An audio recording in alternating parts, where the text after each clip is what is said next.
Hey everyone, welcome back to another episode of This Week in Niche Pursuits News. Not only am I back in the hosting seat here today, but Google has actually finished the August core update, and we have results to share and potentially some reasons why some sites increased, maybe why some sites decreased, but we have some data on some specific sites. So we're going to share what happened with this Google core update. We've got other news topics as well, and then Jared and I are going to talk about our side hustle projects that we have going on. I have some interesting Facebook page details that I want to share, something that I haven't talked about a lot in the past, but we'll talk about that. And then, of course, we're going to talk about our weird niche sites. I will simply say, Jared, that I am aware of your weird niche site. I think maybe it was recommended by a different Niche Pursuits reader. I had it on my list, but I have just never shared it. Well, and I'm glad that you're going to share it instead of me. instead, I debated whether I should share this one because it's a little different than something you and I would typically talk about. So That's right. I had to think about how to go at this one and what angle to take, if I'm being honest. But this one was shared with me by a Niche Pursuits reader. So I wonder if they share it with both of us. Yeah, well, I think it's been on my list for a few months. Okay. And so it may be somebody new or maybe the same person. I don't know, but I'm glad you're going to talk about it. So we'll get to those weird niche sites. So it's been a little while since I've been back. Jared, how you doing? Good. Happy September. Good to have you back. Don't worry. News was rocking and rolling while you're gone. And you get to come in on the tail end of an update. You don't have to sit here and theorize with us all throughout the entire Google core update of August. You now just get to look at the results and we get to talk about them. That's exactly right. You know, I was doing summer things and glad to have guest hosts hopping in and helping out. But let's talk about the August core update for Google. It finished rolling out. It took 19 days to complete rolling out, so about 2.5 weeks. And we'll just share a recent news article. Both Search Engine Land and Search Engine Journal and every other SEO news website had it. But of course, Barry Schwartz wrote the articles on both of those websites. So the 2024 core update rollout is now complete. And I know you guys have been talking about this on the news episodes. It was pretty impactful. It was a very impactful update because we finally saw, after about a year, some sites actually get a partial or nearly full recovery from the helpful content update from September 2023. So this is the thing that we have been waiting for, hoping for. Will Google actually ever rank these sites that were hit with the helpful content update again? And the signs are pointing to yes. There are definitely sites that have shown some recovery and others that have shown bigger recovery. We're going to jump into some of this a little bit as well. There, as Barry Schwartz does, he kind of covers, the history of Google updates. He took this very informal poll just to give people an idea that not everyone saw a recovery. According to his poll, 44% said their rankings or traffic were actually down. Now, that could be just a tiny bit. It could be a lot. Maybe people are just angry at Google still, and so everything's negative. So we don't know. It's a very informal poll here. But 27% actually said their rankings are up. And now that is like super encouraging to see almost 30% say, with this update, I'm actually increasing my search visibility. Then 29% said there was no change. So, which is also kind of encouraging. yeah, we live in a world where no changes, no news is probably good news too. that is decent news, right? Over 50%, nearly 60% went up or saw no change. Right. Hey, we'll take that. That's a win. Absolutely. But any other high level thoughts, Jared, on this rollout and anything you've seen? I mean, we'll get into some of the HCU stuff. That's what certainly is probably most impactful for a lot of the listeners here. Newsflash, Reddit continue to go up. I think that was another one that does surprise and also doesn't surprise people. And I know we have a story that we're going to get to after this where we talk about Reddit and this unusual circumstance because some new data has come out. But I think that's another highlight that came out of this core update is Reddit continues to go up. Yeah, it certainly does. And we're going to jump into that just a little bit. But we also have a couple of other sites Do you ever get stuck in your business and wish you had someone you could turn to for solutions? Well, I think you should consider joining the Niche Pursuits community. You'll get weekly calls with experts on growing a successful online business, and you'll also get assigned a small mastermind group where you can solve your business problems as well as share your wins. For a limited time, I'll let you try out the Niche Pursuits community for just $1. Go ahead and use coupon code PODCAST at checkout in order to get your first month for just $1. Again, that's coupon code PODCAST. Go to community.nichepursuits.com today and see what it's all about. And maybe I'll see you on our call next week. Thanks a lot. There's been a couple of sites that have been very vocal throughout the update. And so I'll share these. So this is housefresh.com. They were very vocal about, just how terrible Google results were. And we covered this on news episodes here many times. Well, lo and behold, they are seeing a massive uptick, as you can see, over the last couple of weeks. They're right back up to where they were at the end of the year, and maybe not quite where they were before the helpful content update, but this line may just continue to increase over time, right? Even though the rollout is done, Ahrefs can take a little bit of time to catch up and yada, yada, yada. So they may actually end up with a full recovery. They were very vocal. Now, another site that was also very vocal on Twitter and other places was retrododo.com. They are starting to see a uptick here. And this gives a better idea of what several sites that are starting to see recoveries look like, that their traffic was much, much higher than it used to be, right? We're talking 10%, 20%. Their traffic's roughly, 20% today what it used to be. So even though they've increased a lot from the bottom here, they're still way down from the helpful content update. Now, and I mean, interestingly enough, when we look at HouseFresh, like they've basically recaptured all their losses from March. So one could say, was this core update reversing HCU results, or was it reversing March core update results? Right. I know the HCU now is baked into the algorithm, into the core update, but there is something, I believe we talked about it a couple weeks ago. I believe it was Marie Haynes who kind of started to comment on that. And so, we're continuing to see like, hey, are we actually talking about HCU recovery? Are we talking about March core update recovery? I mean, look, recovery is recovery. Progress is progress. Upward movement is upward movement. I think we have talked about how we're at a point where that's the kind of news we needed to see to now start to look at what causes that, if there are correlations. But it is interesting. You're looking at HouseFresh. That's a March core update recovery, but the graph can continue to change, and it will continue to change, to your point. Yeah, exactly. And it's one of those things that's so hard historically to look at things because their site is ever evolving. The algorithms are ever evolving. So to say it got back to where it should have been, or rankings are back to where it should have been, well, it's a year later and a lot of things change. But hopefully they get as much traffic as they used to. It might be for different keywords. It might be for different articles, right? That sort of thing. But they're certainly on the recovery, and Google is showing some love. That was a theory that a lot of people had, is like, oh, only people that were really vocal and complaining on Twitter got the recovery from Google. That's what did it. Well, that is not the case. I put a poll out both on Twitter and in my Facebook group asking for people that saw recoveries, and these are people that have not been vocal. And there have been some of those recoveries. And same, when you look at this search engine land poll, the fact that 27% of people are seeing an increase kind of, debunks that conspiracy theory. I think that only vocal people got the recovery from Google or something.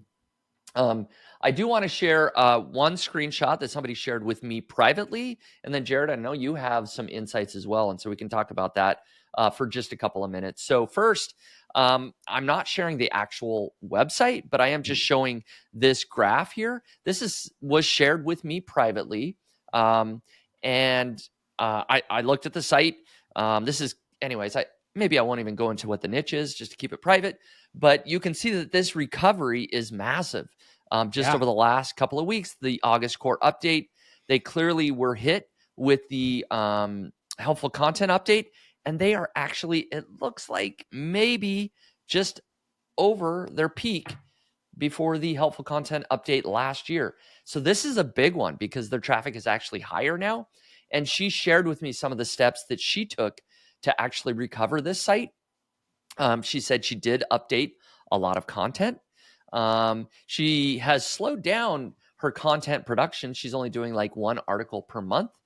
And she's noticed a lot of the recovery or sort of new traffic coming from these 0 volume keywords, is what she said. A lot of these keywords that she wrote articles about that technically, are targeting keywords that have 0 volume, according to the keyword research tools. And that's where she's getting a lot of her traffic. The other thing that she did say, unprompted by me, is that she's been doing a lot more internal linking, and she uses Link Whisper, and she's used that tool to help her build more internal links, get sort of that internal SEO juice flowing between her pages. So I was super happy to hear that, of course. So shout out to Link Whisper. You heard it here first. Link Whisper equals recovery from HCU. That's right. If you take away one thing from this episode, is get Link Whisper, you will recover. No, of course, we don't know all the steps or the reasons that she recovered.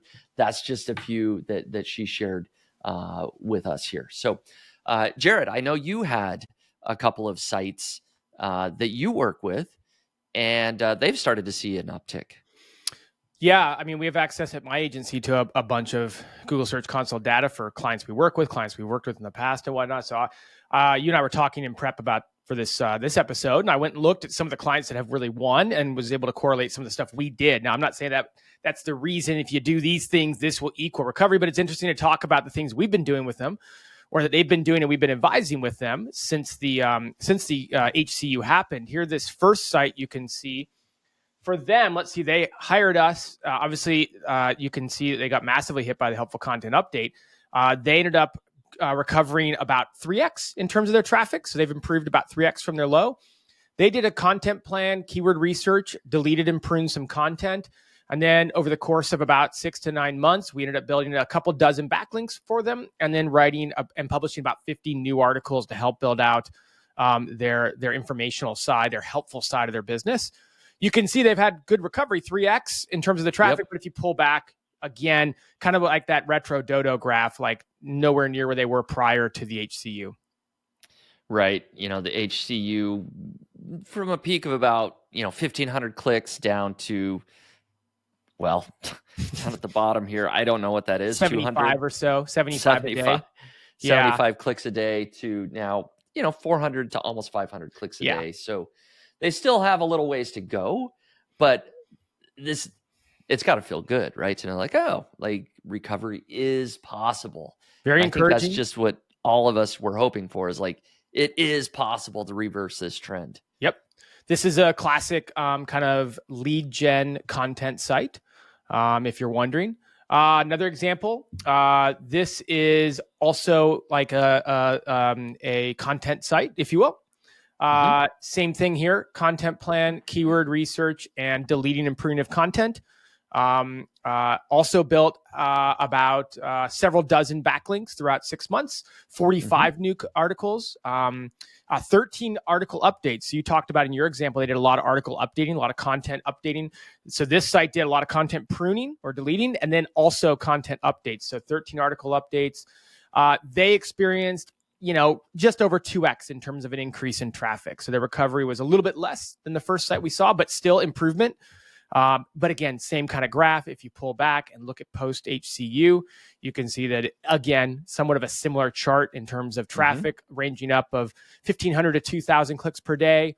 And now they're, 300, 350 per day. Right. Yep. But it's a clear reversal, right? Yeah. Like it's a definite bump. So, and sounds like, sort of similar things, pruning content, updating content. You even added some new backlinks, new content, right? So, it's just interesting that in a way, it's really just traditional SEO strategies, like best practices that we've been doing for a long time. It's just actually diving into the site and doing some of those things. It's just, a lot of these sites, like all of us can look and say, like, I can make my site better. I can make my content better. I can get rid of some content that either isn't helping what we're talking about or isn't good enough. I can also improve the content by updating it, and I can write content that's, that's good and helpful, so. Exactly. Exactly. And I think you've got one more example here. One more. So this is a classic affiliate site, folks. This is the classic affiliate site, the one that supposedly died off in the HCU and will never come back again. We actually didn't do the work on this site, but we did consult and advise on this. This site was definitely, in our opinion, unfairly hit. And I know a lot of you listening feel like, and maybe even got evaluation, that, hey, this site shouldn't have been decimated in the helpful content update. But again, we performed a content plan. That's kind of the flagship thing we do. It's a strategic plan. But here's something interesting they did. They introduced a service to their business. So again, a classic affiliate site, but they said, hey, how can we turn that into like a productized service that we offer to visitors? And they put that all over their website and their menu on their homepage. And they actually started doing it. They got reviews for that service. There's reviews all over the website about the service they provided. They're real reviews. And I think that's super interesting. Yeah. We advise that they reduce their ad density heavily. I just checked. I don't think they have any more ads. I think they removed the ads from their website. There are no more ads on the site. And I know that, from interacting with the site owner, they were improving content, doing a lot of content updates. I don't know if they were publishing new content, but I know that from emails back and forth, they were spending a lot of time updating content and stuff. And so again, you're looking at recovery about 3x or so. I didn't get the 12-month shot there. Sorry, I ran out of time, but kind of similar, like just, similar charts to what we saw earlier, recovery, but not anywhere near full recovery. But I like this one because it's your classic affiliate site. Yeah. So there is hope for affiliate sites. That's what we want to hear. That's what we want to hear. So, yeah. And a lot of this, again, just to reiterate, you're just catching this, we're not telling you how to recover. We're just sharing some things that we are hearing or seeing, and hey, positive reinforcement in terms of improvements. And improvement is kind of what we've been hoping to share for 11 months in this podcast, Spencer. I know it's been a long time. We've been doing our best to stay positive here on the podcast. There's been a lot of interesting news, but successful, big sharp increases have been few and far between. Here, yeah. I will say this, Spencer, just one final thing. Sorry, I cut you off. You and I, we're out of our flow here. We got to get back into our rhythm here, That's right. All four of the sites we just talked about, it sounds like, none of them are our sites, but it sounds like we have direct communication with them, and all four of them have been getting active work done to them since the HCU. Yep, that is true. So that is a good point. But I love it. Having some good news here of sites that are recovering from the helpful content update. That's what we've been wanting for a year now. So glad that we can share some of that information. There are a couple more news articles. As you alluded to, there is another site that has seen the most dramatic rise in history, potentially, I think so, of all sites in Google. So we're going to just talk about that. Systrix wrote this article. I think it's an interesting one. Google's unusual special relationship with Reddit. So, of course, we're talking about Reddit and this just massive increase since, about a year ago. Shocker. Yeah, shocker. So where's everybody's traffic gone to? Well, Reddit. Last year the domain was ranked 78th among the most visible websites in the US, and today it's ranked 3rd in 1 year, going from the 78th most visited website to the 3rd. That's crazy to me. To think of, we should have had this ready to pull up the websites that it's surpassed, right? Reddit is now more popular than we could rattle off 70 websites that we all know, right? These are like the most popular websites in the world. And of course, not to leave it in the US, Reddit is also seeing this massive upward trend in European markets. I don't know if there's a ton new to talk about, maybe a little bit, but of course, we have mentioned several times in the past that the reason potentially for this Reddit increase in traffic is because of this deal that they've made with Google. That's the conspiracy theory, is that, hey, Google is now paying Reddit, $60 million a year. And so Google is now favoring Reddit.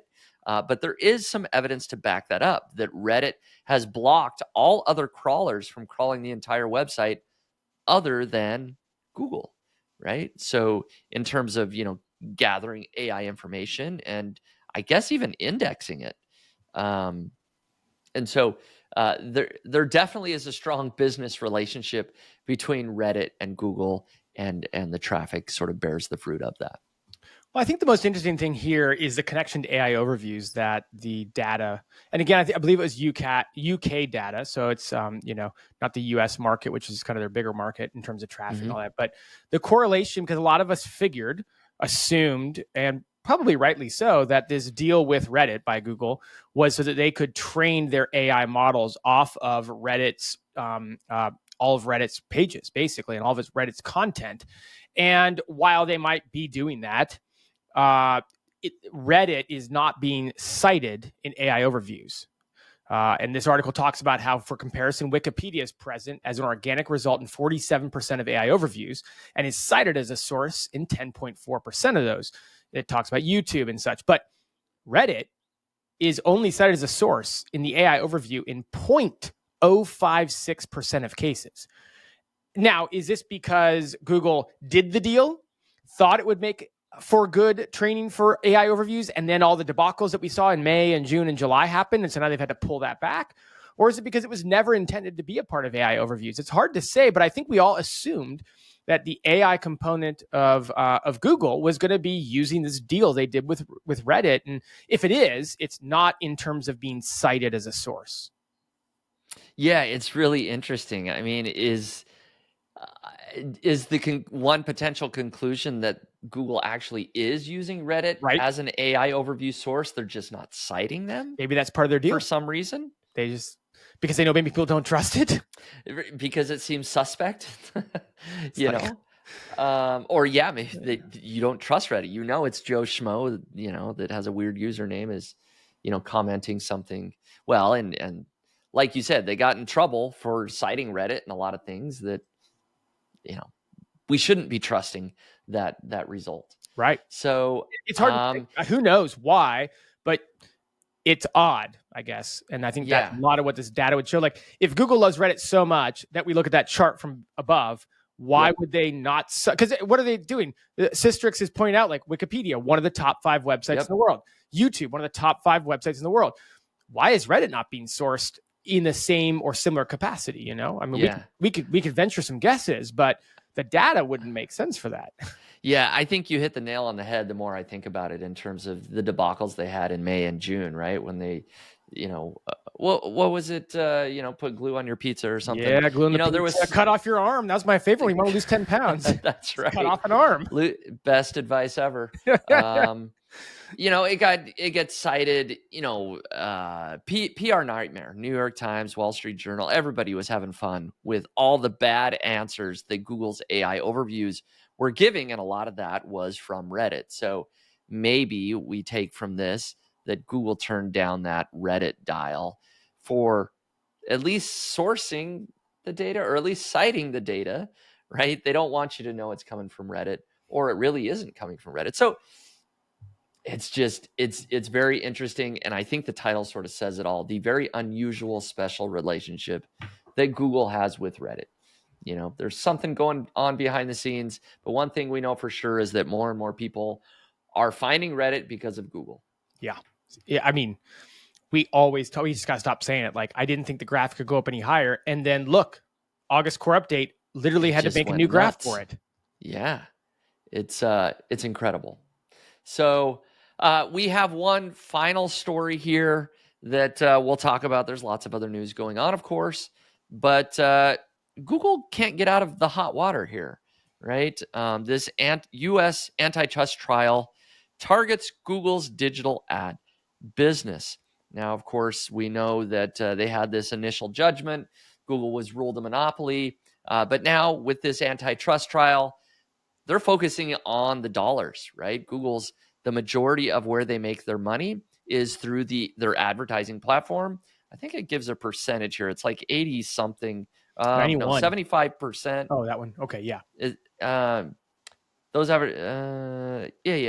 contributed more than 75% of Google's $307 billion last year, right? Came from advertising. So this is the gorilla in the room. 75% of Google's revenue is their ad technology, their ad business, right? Google AdWords is a big part of that. So the Justice Department is coming after that, right? With potential results being, hey, let's break up Google's digital advertising business. There could be other results of that, but that's, of course, the DOJ is going to come in with the big hammer if they can. That's what they want. They want to scare everybody. Can we actually break up Google? Right? That would be like the biggest win in some attorney's pocket. Right? Say like, I'm one of the attorneys that broke up Google's advertising business. So they're going to come after them hard, and that's what's happening right now. So, well, again, just for clarity, because it can be confusing if you're hearing so much negative news about Google and getting confused. This is not the same lawsuit that was just determined, because that was about Google's online search, the monopolistic practices you referenced. That was about their online search. This is now about their ad platform. And they've already been determined. They've already lost that first lawsuit. Now we got a second lawsuit. Last week, Spencer, we featured a story about how the judge is already ticked off at Google for the way they're handling the information, the way that they're coming into this lawsuit. I mean, geez, it's just not looking good. It is, I don't envy the CEO of Google's position right now, right? Just the amount of fires he has to be putting out beyond just his day-to-day. Now he's got to deal with not one, but two major, lawsuits or antitrust trials here, with the government, the Department of Justice, the U.S. government. It's kind of insane here. So, of course, Google has denied the claims, saying all sorts of things, that it doesn't need to share its ad technologies. That's a big part of it, right? Is Google sort of not sharing certain data or information that they should be sharing with other advertisers. And then here's the 91%, right, that you referenced here. The Justice Department alleges that Google controls 91% of the market for ad servers, where publishers offer ad space, et cetera, et cetera. So, Spencer, I wanted to highlight one thing really quickly before we move on, because this is okay. The ultimate in irony and a perfect way for us to kind of close out the news segment. The DOJ is going to be bringing some very large companies as their witnesses to testify. News Corp, Daily Mail, Gannett, which has also sued Google. Google, who are they going to be bringing to the case? Who are they going to be bringing to testify? Small businesses and small publishers. Boy, are they going to find any friendly faces out there? I mean, who's going to go raising their hand as a small publisher? Like, oh yeah, Google, man, they're spot on. Let me throw my hat in the ring as a support for them. The irony. Well, I tell you what, you're absolutely right. Google has put on these what are they called? I think it was like either through Google AdSense or the small publisher success stories. They've actually brought a lot of small publishers and held special events, going back a year or two. I can tell you, all those people that attended those events got crushed. You made a YouTube video on it. And you don't want to tap into that resource, right? You're gonna have to go look for a new bunch of successful small publishers, because those aren't going to come testify for you. They're going to need to hire an SEO team just to analyze all the results in Google to try to find a small publisher that won in the last year that'll go testify for them. That's right. But see, here we are getting negative again, Jared. Come on. You're right. Just shared a bunch of sites that are seeing recoveries. I'm not saying they should go help Google, but they are starting to see some recovery. So let's keep it positive, right? Hey, let's keep it positive. If Google came and called and said, will you testify if we'll give you a 200% increase in traffic? I don't know. I might take that backdoor deal. I was going to say, I'll stop there. I don't want to insinuate anything. Yeah. So there we go. Well, let's, offers on the table, Google. I'm just saying. I was going to say, you know my number. Hey everyone, Spencer here, founder of Niche Pursuits. So you probably know the importance of building internal links so your site can perform well in Google. Today I want to share how Link Whisper can help you add outbound internal links to your articles. As you draft your article in WordPress, Link Whisper scans your site, identifying the best internal link opportunities. It then recommends the perfect anchor text and link to add. With just a click, your content is updated with new internal links. No more expensive tools or tedious manual site searches. Link Whisper does the heavy lifting right inside the WordPress editor. Say goodbye to the hassle of internal linking. With Link Whisper, you can focus on what you do best, creating great content. Use the coupon code podcast today and get $15 off. Elevate your website's internal linking with Link Whisper now. Building smart internal links just got easier. Go to linkwhisper.com today and be sure to use coupon code podcast to get $15 off. So we're going to talk about a couple of side hustles that we have going on. And I haven't been sharing my side hustles for, almost a month now. I don't have a new side hustle to share, but I do want to give an update on an existing one. You can have one of mine. Yeah, you have a few that you had ready to go. So, but I'm going to just talk about my Facebook page. In fact, I have 2 Facebook pages. And so I'm going to share my screen. I just tweeted this out just maybe yesterday. And this is just a screenshot. I'm really just so you can see the screenshot. So let me catch everybody up, remind people of this story. So I started a Facebook page back in June, really just for fun. I decided I'm going to take a brand new Facebook page and see if I can get it to 10,000 followers. I'm going to see if I can make $1,000 in 30 days. Spoiler alert, I didn't make the $1,000, but I did get a Facebook page with 10,000 followers in that 30 days. I posted every day, a bunch of content. I was running ads and just kind of a good way to keep me motivated. I was posting daily updates and it got me to take action. Well, after that 30 days, I realized I've got a lot of side hustles and already too many things going on. And I kind of refocused back on my main business. And I let this one sit. So I have not posted any new content since I think it was the very beginning of July, right? For 30 days, whenever that ended, around July 3rd. Well, this screenshot is for the last 28 days, right? So August to, the first few days here of September, I've had a post reach of over 3 million, post engagement of over 300,000, and 7,000 new followers. Those are all organic followers, all sort of, organic reach, etc., on content that I posted 2 to 3 months ago. So this is just kind of mind-blowing to me because usually you think about content on Facebook, it'll last maybe a couple days, maybe a week, and then it kind of dies off. Well, I appear to have found a few posts, and I looked at the posts that it was happening on. There's basically 2 posts that have just gone really viral over the last 3 months, and they still have some steam behind them.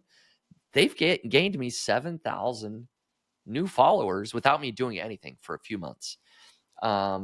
So that's just kind of my cool story that I wanted to share about that Facebook page that I'm working on. This particular page, I actually ran a contest for, and I gave it away.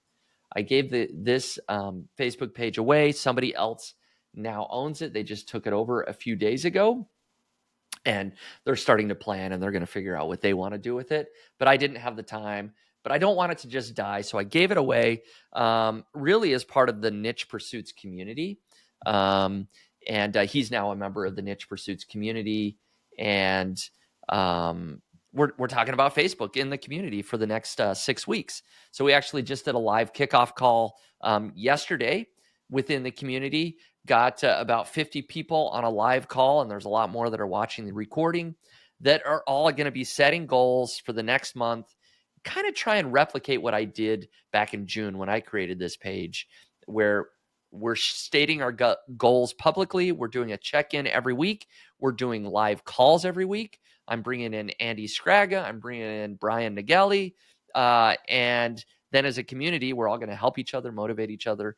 And I hope to have a ton of success stories, in 30 days or in 6 weeks for what people have been able to do. So if anybody wants to check that out, they can go over to community.nichepursuits.com. Even though maybe you missed the kickoff call, you can get that recording and you can join all our other live calls within the community. But anyways, that was my update on this particular Facebook page. Facebook for the win. Yeah. And someone just got that Facebook page. I just gave it to him. Man, you're just feeling the summer love. I guess so. Yeah, just feeling the vibe. Like Sun's out. Time to just give away Facebook pages. just give them away. Felt easier than charging money. I guess. Can I you don't tell know. us more about like what niche this was in or anything about the Facebook page? Yeah, I had originally shared the niche and everything when I was doing my updates, so that's okay. It's in the running niche, so running/sports is kind of what it is. So covering like running events, track and field, that sort of thing, is really the niche that it's in. Yeah. Good. Well, very good. Congratulations. That's amazing. Yeah. I mean, boy, if people can replicate results like that in 4 to 6 weeks, I mean, that's just going to be the absolutely amazing. Yeah. Now, it's not in the bonus program or anything like that, but it's got a really good base. It's ready to go, ready to hopefully make some money off of this page really soon. And it seems to be in that in-between zone, because we talked about it in interviews we've had. We've talked about it with some of your Facebook updates. Like it's getting a lot of traffic, or it's getting a lot of interest on Facebook, but it's not enough quite yet to be invited to the bonus program, which is where you would make money. And yet it's from the screenshot, I can see not sending traffic to your website or to a website yet that could make money from, say, ads or something. So it's kind of in that in-between zone where it needs some work, but the base is phenomenal. Yeah. Exactly. And I think I probably would have done better if I didn't take that like 2-month break of not posting anything. Yeah. Like maybe it would be in the bonus program if I had actually posted content regularly, right? And done all those things that I should have done. Instead, I went on vacation. So, but such is life. So anyways, Jared, I know you've got not one, but maybe 2 side hustles that you're going to update us on. I had to knock one off. I had 3 on here, and I'm like, you had 3. Spencer, what do you think I should talk about today?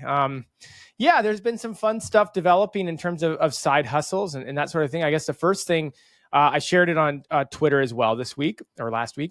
Can't remember which one, but with one of my helpful content update sites that was hit, and by the way, did not recover in this August core update, but we weren't making any improvements to it. But we did start pinning with a Pinterest strategy for this. Now, we just had Tony Hill on the podcast a couple weeks ago. He released a course in May, and so we just kind of followed along with what that course outlined. And we are, I believe, this bump you're seeing on screen, I'll explain it here in a second, started at about the 8 or 9 week mark of starting to pin again. Now, this was a Pinterest account that had been worked on, but I don't think any pins have been published to it since early 2023. And so we started ramping up pins with the articles that we already had, creating new pins with a strategic, approach that kind of Tony teaches on. And it took a while, but now we are up to the kind of the pinning schedule that we want to be at. But as you can see here, in about mid-August, it started to take off. And so the earnings went from about $10, $12 a day in early August, and peaked over Labor Day weekend at over $60 a day. So 5 to 6x increase in just a couple of weeks. All that traffic that you're seeing is from Pinterest. This is a Raptive screenshot. And so it is monetized by Premium Ad Network. So all that traffic increase you're seeing is from Pinterest. It's not from any changes in organic traffic or anything like that. Now, that's really good. Now, remind me, you said this was a Pinterest focused site before that you've had for a little while. How old is the site? This site is probably 5 years old. Okay. It wasn't Pinterest focused. It was doing very well in organic search, but it also did well in Pinterest. Okay. But Pinterest is probably the secondary driver of traffic compared to organic search traffic. And then the HCU came along, but we had already slowed down pinning before HCU had happened, just because we were kind of out of bandwidth and we weren't getting a ton of great results with it. It was off an old strategy for Pinterest, I will say that. So this is kind of a new updated strategy, a little bit different from what we were doing back in like 2022, basically. Mm-hmm. That's really cool. So I imagine you have a nice system in place now where you're pinning regularly and kind of following a process. Yeah, quite a bit every day. Lots of new content in terms of content that's focused for Pinterest, and then lots of images around that. So too long to go into, but if you want to hear a lot of what we're doing, just go listen to the interview with Tony from a couple weeks ago. That's a great place to start. But I mean, 5 to 6x in terms of revenue increase after only 2 months of doing this. Super excited.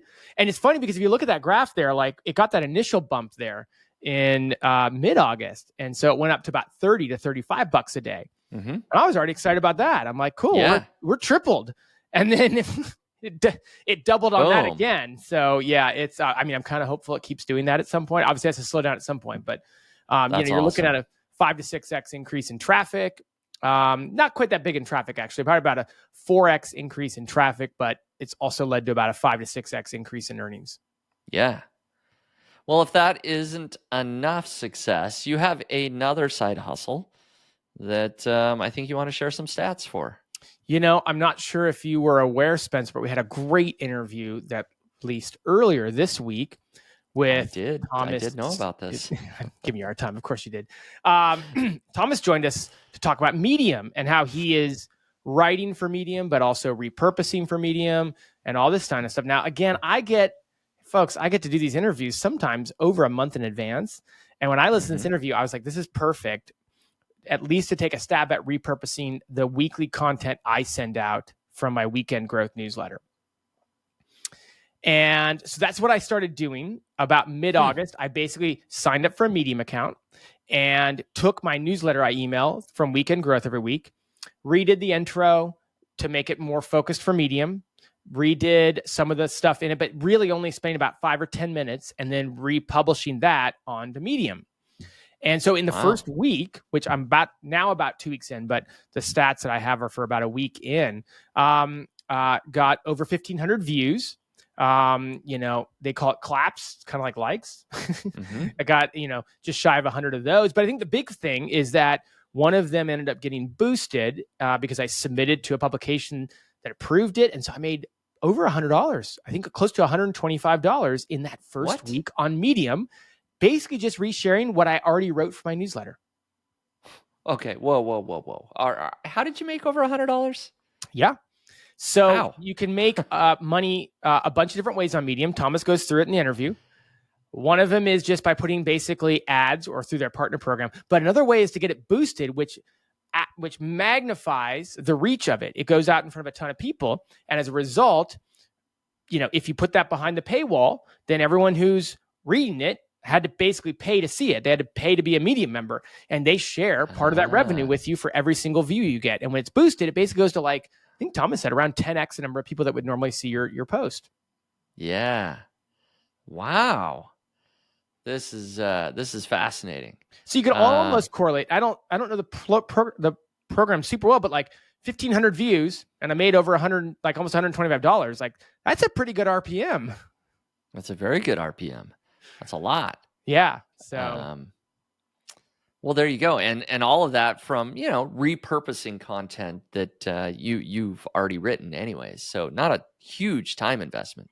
So I emailed about that this week because I was sharing his podcast going live and telling everyone to go listen to it. And whatnot. So I got a couple of responses. I'm going to email out over the weekend exactly what I did when I took I'm going to share here. Here's the newsletter I took, and then here's what I changed, and then here's what I published. So people can kind of get an idea for how to maybe repurpose. And maybe you're not doing a newsletter, but what if you have a site, going back to my previous example, that was hit by the HCU? Some of that, you got to repurpose it a little bit to make it for a Medium audience, but it might work really well to follow the same process, maybe with some of your HCU hit content. So anyways, I'm going to share that over the weekend in an email. Yeah.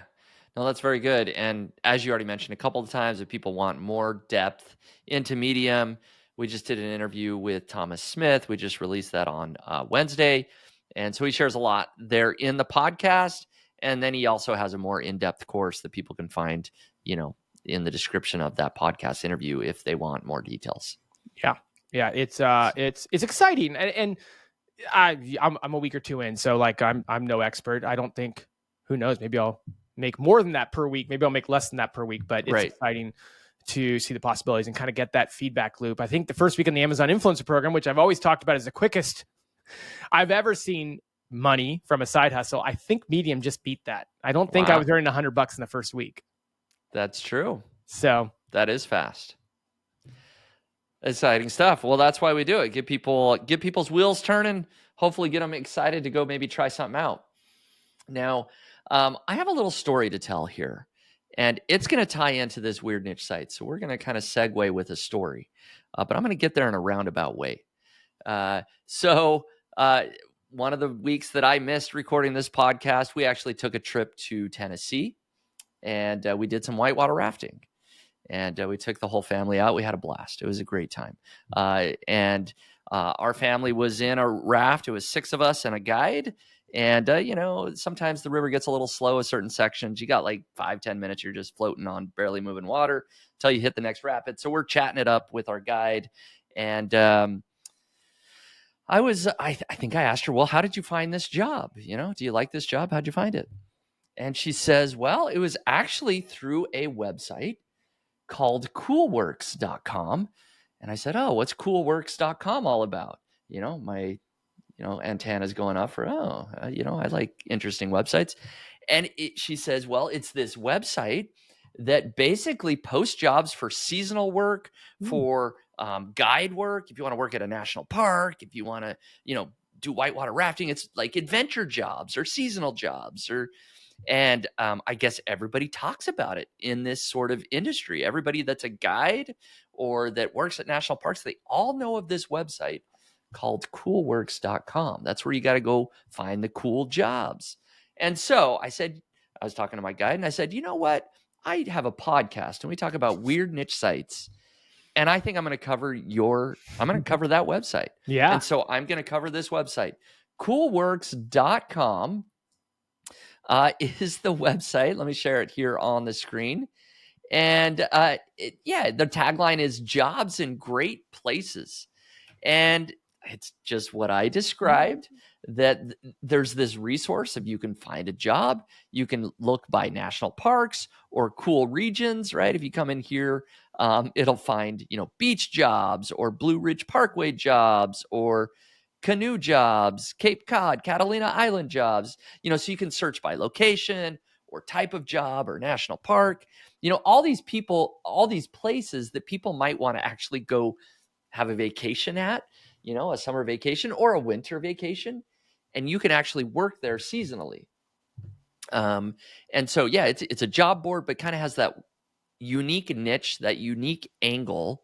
And apparently it's talked about a lot within the sort of, guide industry. People are talking about it. So one thing that I found interesting is that it actually does pretty well in search. And so if I share Ahrefs, you can see here their chart here that they've got this big spike here, but it doesn't look like it was really like HCU necessarily or anything.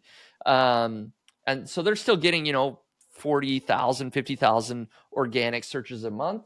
They've got a 71 DR, so they have a lot of authority. The organic keywords that it ranks for provides some insight into how people are finding them. So seasonal jobs, help wanted. One that's really interesting, jobs that provide housing or jobs with housing included. Variety of those keywords, all about finding a job where they provide the housing, is a really unique niche that I never thought about. That, hey, there's a lot of people out there that want to go live somewhere and work somewhere for the summer. And if you can throw in housing on top of that, like, I'm coming to the job, no problem.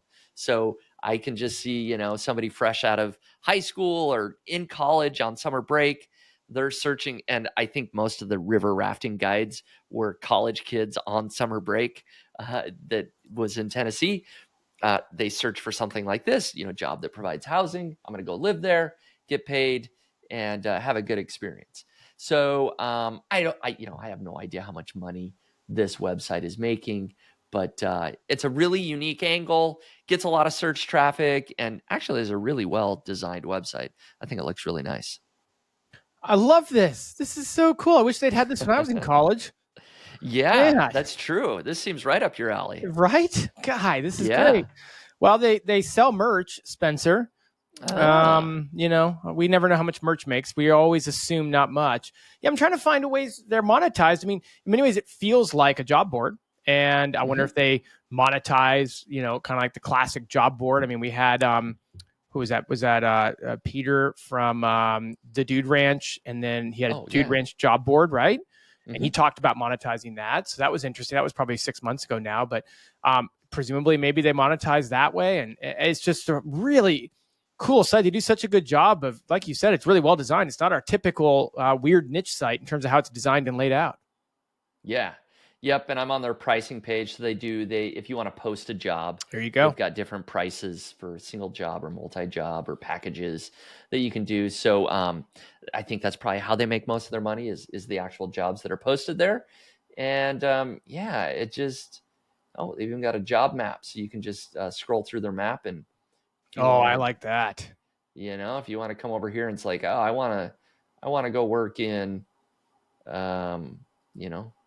wherever it is at this national park, Mammoth Cave National Park. Hey, find a job. Anyways, so you can figure out what's close to you, but it definitely looks like it's U.S. based, right? Like that's where all the jobs are here in the U.S. But kind of cool. Anyways, I got to give a hat tip to my river rafting guide from my summer vacation for coming up with this weird niche site. That is cool. It's always fun when I featured one a little while ago that, is the beach sandcastle building that I found in the wild. I feel like you and I both found a real business in the wild that's a weird niche and brought it here from our summer gatherings. Yeah, that's right. Always keep your ears open, right? You never know what you're going to find. So very good. Well, you sure teased mine at the outset, huh? I did. Yeah, I'm excited. So you knew about this one and you were avoiding it. Is that the right way to put it? Yeah, I think that's the right way to put it. So I thought about this one. Oops, sorry. I thought about this one for a little while just because, it's not, like I said, your typical niche that Spencer or I would feature. So, but you know what? This is an entertainment podcast, so why not? That's right. That is a good one. So the website is igotstandardsbro.com. igotstandardsbro.com. Here I am. So let me try to walk you through this. Don't worry, folks. This is a clean website. It's the Female Delusion Calculator. And it is a calculator to determine what are the chances to find the man of my dreams. Now, before you think this is I'm only assuming that this is accurate. But what he says is before you think this is some AI generated survey or calculator, this is apparently using surveys conducted by the U.S. Census Bureau and the NCHS, which I believe is over in the UK. This is basically just take a survey. And this is about who you're looking for, by the way. So this is not about you. This is about you're looking for an age range. I like that they have a tag there where you can exclude married people. That's probably a good idea. I would say to check that box. I would think that should be that should start checked, but that's just my personal opinion. Yep. You can target race, height.